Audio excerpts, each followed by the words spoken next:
राजकारणात कधी काय होईल याचा अंदाज बांधणं कठीण असतं। 2022 मध्ये एकसंध शिवसेना आणि त्यानंतर राष्ट्रवादी काँग्रेस पक्षाची दोन गटात विभागणी झाली। सध्या या दोन्ही पक्षातील प्रत्येकी एक गट भाजप सोबत सत्तेत आहे, तर दुसरा गट विरोधात आहे। त्यातच शरद पवार यांच्या नेतृत्वाखालील गटही एनडीएत सामील होणार असल्याची चर्चा राजकीय वर्तुळात रंगली आहे। मंगळवारी मुंबईत घडलेल्या एका राजकीय घडामोडींमुळे चर्चांनी आणखीनच जोर पकडलाय। राष्ट्रवादी काँग्रेस पक्षाच्या दोन्ही गटातील नेत्यांनी मुख्यमंत्री देवेंद्र फडणवीस यांची मंगळवारी स्वतंत्रपणे भेट घेतल्याचं समोर आलं आहे। या भेटीनंतर राष्ट्रवादीच्या विलीनीकरणाच्या आणि शरद पवार गट सत्ताधारी महायुतीत सामील होणार असल्याच्या चर्चांना उधाण आलं आहे। नेमकं काल मुख्यमंत्र्यांसोबत झालेल्या बैठकीत काय घडलं? खरंच विलीनीकरणाचा मार्ग इतका सोपा आहे का? आणि जर विलीनीकरण झाल्यास भाजपला याचा कसा फायदा होईल? पाहूयात याबद्दलची सविस्तर माहिती। नमस्कार, मी जान्हवी आणि आपण पाहत आहात टाइम महाराष्ट्र। राज्याच्या राजकारणात मंगळवारी रात्री घडलेल्या एका भेटीने चर्चांना मोठं उधाण आलं आहे। राष्ट्रवादी काँग्रेस शरद पवार गटाचे ज्येष्ठ नेते आणि आमदार जयंत पाटील, राष्ट्रवादी काँग्रेस अजित पवार गटाचे प्रदेशाध्यक्ष सुनील तटकरे आणि पक्षाचे वरिष्ठ नेते प्रफुल्ल पटेल यांनी मुख्यमंत्री देवेंद्र फडणवीस यांची त्यांच्या वर्षा या शासकीय निवासस्थानी भेट घेतली। मुख्यमंत्री देवेंद्र फडणवीस यांच्या निवासस्थानी झालेल्या या बैठकीत नेमकी कोणत्या विषयावर चर्चा झाली याबाबतची अधिकृत माहिती अद्याप समोर आलेली नाहीये। प्राप्त माहितीनुसार शरद पवार यांच्या पक्षाचे ज्येष्ठ नेते जयंत पाटील यांनी मंगळवारी संध्याकाळी मुख्यमंत्री देवेंद्र फडणवीस यांची भेट घेतली। त्यानंतरच्या काही वेळातच अजित पवार यांच्या नेतृत्वाखालील पक्षातील ज्येष्ठ नेते सुनील तटकरे आणि प्रफुल्ल पटेल हे देखील मुख्यमंत्र्यांच्या भेटीसाठी रवाना झाले। या बैठकीपूर्वीच राष्ट्रवादी काँग्रेसच्या दोन्ही गटाच्या विलीनीकरणाच्या चर्चांना सुरुवात झाली होती। त्यातच जयंत पाटील यांनी भाजपचे वरिष्ठ नेते विनोद तावडे यांची घेतलेली भेटही राजकीय वर्तुळात चर्चेचा विषय ठरली होती। सूत्रांच्या माहितीनुसार शरद पवार यांच्या नेतृत्वाखालील पक्षातील जवळपास निम्मे आमदार आणि खासदार सत्ताधारी आघाडीत सामील होण्याच्या बाजूने आहेत। त्यामुळे भविष्यात त्यांच्या पक्षांतराचा धोका निर्माण होण्याची भीती पक्षाला वाटत आहे। मात्र शरद पवार यांनी याबाबत अद्याप कोणतीही अधिकृत भूमिका जाहीर केलेली नाहीये। या सगळ्या विलीनीकरणाच्या चर्चांदरम्यान कालच अजित पवार यांच्या राष्ट्रवादी काँग्रेसमध्येही संघटनात्मक मतभेद उघड झाल्याचं दिसून आलं। पक्षाचे राष्ट्रीय सचिव सच्चिदानंद सिंह यांनी उपमुख्यमंत्री सुनेत्र पवार यांच्या पक्षाच्या राष्ट्रीय अध्यक्षपदी झालेल्या निवडीला कायदेशीर नोटीस पाठवून आव्हान दिलं। 26 फेब्रुवारी रोजी झालेली संघटनात्मक निवडणूक पक्षाच्या संविधानानुसार झालेली नसल्याचा आरोप त्यांनी केला। तसंच ही निवडणूक कोणत्या अधिकारावर पार पडली यावरही त्यांनी प्रश्नचिन्ह उपस्थित केलं।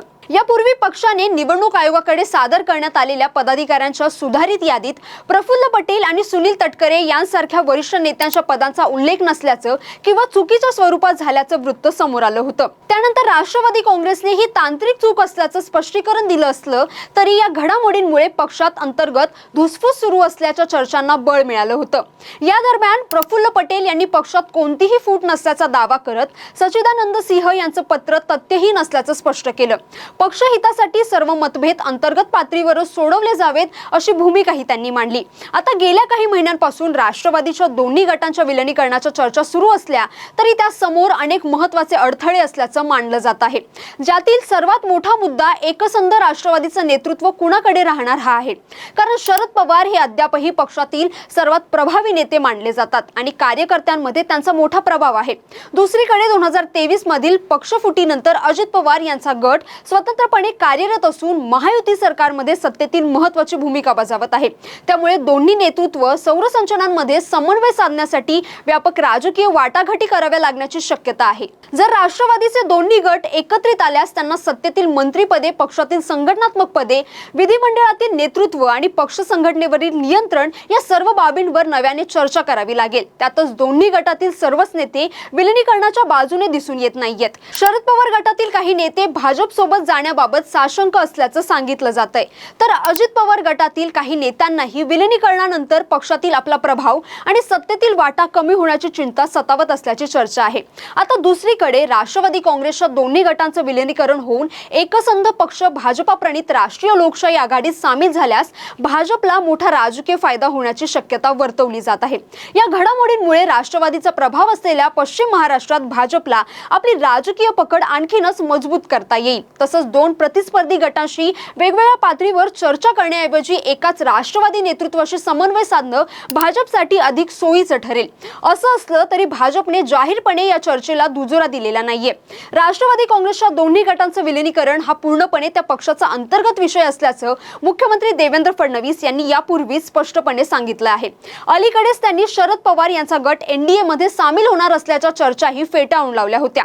महायुतीत कोणत्याही नव्या पक्षाला सामावून घेण्याचा आमचा विचार नाही, आमचे दरवाजे नवीन पक्षांसाठी खुले नाहीत असं त्यांनी पक्षांतराच्या चर्चांना निराधार ठरवलं होतं. जुलै 2023 मध्ये एकसंध राष्ट्रवादी काँग्रेसमध्ये मोठी फूट पडली होती. त्यावेळी अजित पवार यांनी पक्षातील काही आमदारांना आपल्या बरोबर घेऊन भाजपा आणि शिंदे गट यांच्या नेतृत्वाखालील महायुती सरकारमध्ये सहभागी होण्याचा निर्णय घेतला होता. त्यानंतर निवडणूक आयोगाने अजित पवार यांच्या गटाला अधिकृत राष्ट्रवादी काँग्रेस म्हणून मान्यता दिली, तर शरद पवार यांनी राष्ट्रवादी काँग्रेस पक्ष शरदचंद्र पवार या नावाने स्वतंत्र पक्षाची स्थापना केली. त्यामुळे राष्ट्रवादीच्या राजकीय वारशावर दावा करणारे दोन स्वतंत्र पक्ष महाराष्ट्रात अस्तित्वात आले. गेल्या काही दिवसांपासून दोन्ही गटांचं विलीनीकरण असल्याच्या चर्चा सुरू असल्या तरी त्या प्रत्यक्षात साकार झालेल्या नाहीयेत. आता मात्र शरद पवार यांच्या नेतृत्वाखालील गट भाजपा प्रणित राष्ट्रीय लोकशाही आघाडीत सामील होणार असल्याच्या नव्याने चर्चा सुरू झाल्या आहेत. मंगळवारी रात्री देवेंद्र फडणवीस यांच्यासोबत झालेल्या दोन्ही गटांच्या स्वतंत्र बैठका पाहता पडद्यामागे विलीनीकरणाच्या हालचाली वेगाने सुरू असल्याचे स्पष्ट संकेत मिळत आहेत. या चर्चांचा शेवट राष्ट्रवादी काँग्रेसच्या पुनर्मिलनात होणार की शरद पवार वेगळी भूमिका घेणार हे पाहणं आता तितकंच महत्त्वाचं आहे. तर तुम्हाला या सगळ्या घटनेबद्दल काय वाटतं? तुमचं मत आम्हाला नक्की कमेंट करून कळवा आणि हा व्हिडिओ आवडला असेल तर लाईक करा, शेअर करा आणि चॅनलला सबस्क्राईब करायला विसरू नका. धन्यवाद.